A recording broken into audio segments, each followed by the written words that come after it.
열왕기하 9장 14절부터 26절입니다. 그리하여 님시의 손자이며 여호사밧의 아들 예후는 요람을 칠 모의를 하게 되었다. 그때 요람은 이스라엘 전군을 이끌고 시리아 왕 하사엘과 맞서서 길라앗의 라못을 지키고 있었다. 요람 왕이 시리아 왕 하사엘과 싸울 때 시리아 사람에게 다친 상처를 치료하려고 이스라엘로 돌아와 있을 때였다. 마침내 여호가 말하였다.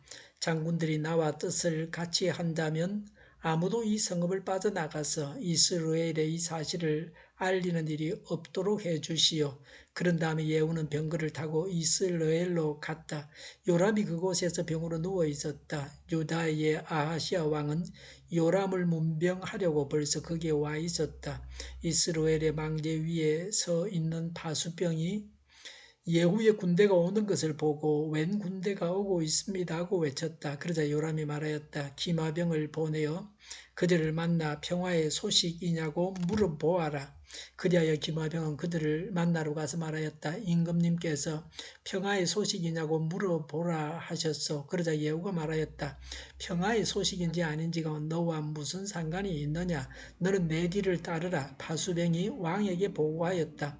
그들에게 간 전령이 돌아오지 않습니다. 그리하여 왕이 두 번째 기마병을 보내자 그가 그들에게 가서 말하였다. 임금님께서 평화의 소식이냐고 물어보라고 하셔서 그러자 예후가 말하였다. 평화의 소식인지 아닌지가 너와 무슨 상관이 있느냐. 너는 내 뒤를 따르라.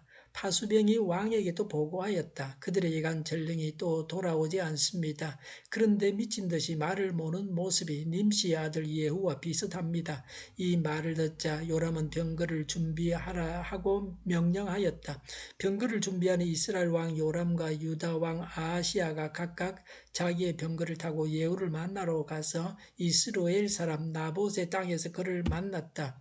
요람이 예후를 보고 예후 장군 평화의 소식이요 하고 물었다. 예후는 당신의 어머니 이세벨이 저지른 음행과 마술 행위가 극에 달하였는데 무슨 평화가 있겠소 하고 대답하였다. 요람이 그의 손에 쥔 말곶비를 급히 돌려 도망하면서 아하시아에게 소리쳤다. 아하시아 임금님 반역이요. 예후가 힘껏 활을 당겨 요람의 등을 겨누어 쏘자 화살이 그의 가슴을 꿰뚫고 나갔다. 그는 병거 바닥에 엎드러졌다. 예후가 요람의 빛깔 시종 무관에게 말하였다. 그 죽음을 들고 가서 이스라엘 사람 나봇의 밭에 던지시오. 당신은 나와 당신이 그의 아버지 아합의 뒤에서 나란히 병거를 타고 다닐 때에 주님께서 그를 두고 선포하신 말씀을 그대로 기억할 것이요.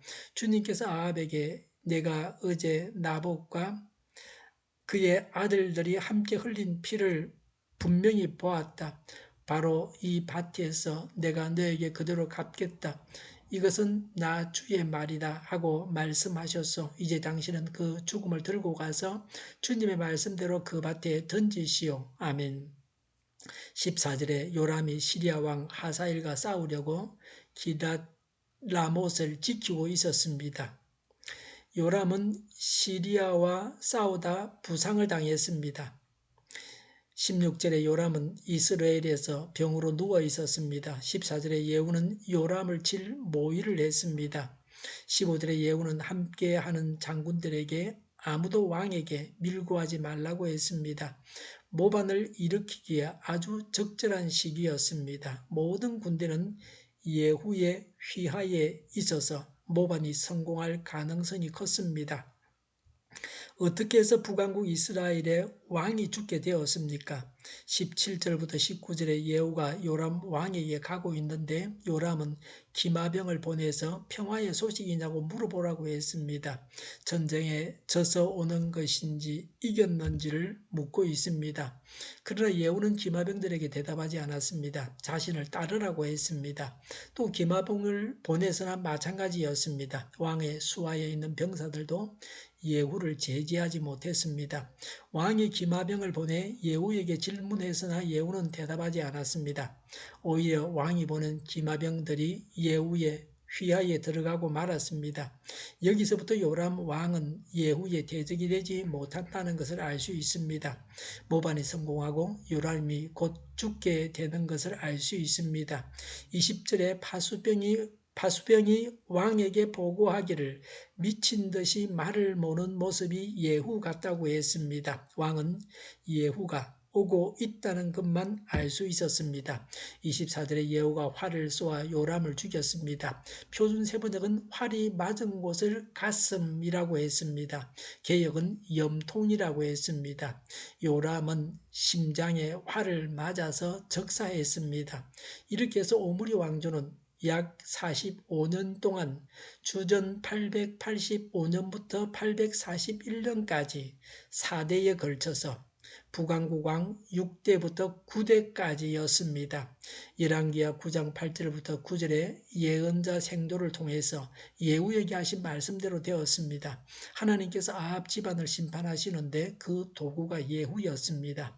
예후 왕조가 출현했습니다. 예후 왕조는 5대 제10대부터 14대에 걸쳐서 약 89년 동안 북왕국 이스라엘을 다스립니다. 세상 권력이 허무합니다. 권력자는 풀과 같이 배임을 당하고 맙니다. 그러나 복음을 믿음으로 주어지는 복은 빼앗기지 않고 영원합니다. 그리고 성도는 그리스도와 함께 왕노릇합니다. 우리가 하는 수고는 영생토록 있는 양식을 위한 수고입니다. 이런 면을 보아도 헛된 세상 권력 같은 것을 추구하지 말고 예수님처럼 영생하는 것을 추구해야 합니다. 예후는 하나님의 말씀대로 순종함으로 그에게 예비된 왕자리를 물려받고 대를 이어서 왕노릇하게 되었습니다.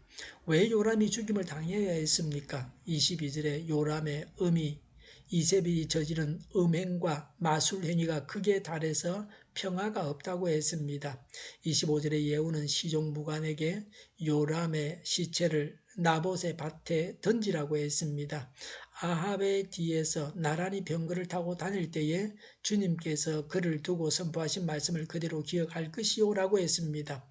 26절에 주님께서 아합에게 내가 어제 나봇과 그의 아들들이 함께 흘린 피를 분명히 보았다. 바로 이 밭에서 내가 너에게 그대로 갚겠다. 이것은 나 주의 말이다 하고 말씀하셨소. 이제 당신은 그 죽음을 들고 가서 주님의 말씀대로 그 밭에 던지시오. 라고 했습니다. 21절에 이스라엘 왕 요람과 유다 왕 아하시아가 각각 자기의 병거를 타고 예후를 만나러 나봇의 포도원으로 갔습니다. 하나님의 예언이 쉽게 이루어지게 하려고 요람은 자신이 죽을 곳을 향해서 갔습니다. 악인은 자신이 어디서 어떻게 죽을지 모릅니다. 그래서 어리석습니다. 어떻게 해서든지 간에 하나님의 말씀은 이루어집니다. 열왕기상 21장 19절에 보면 하나님께서 엘리야를 통해서 아합에게 말씀하셨습니다. 나봇처럼 아합도 죽게 된다고 하셨습니다. 죄는 무서운 것입니다. 오랜 시간이 흘렀지만 죄의 값은 반드시 받고 맙니다. 시간이 흘러가도 지은 죄의 값은 다 받아야 합니다.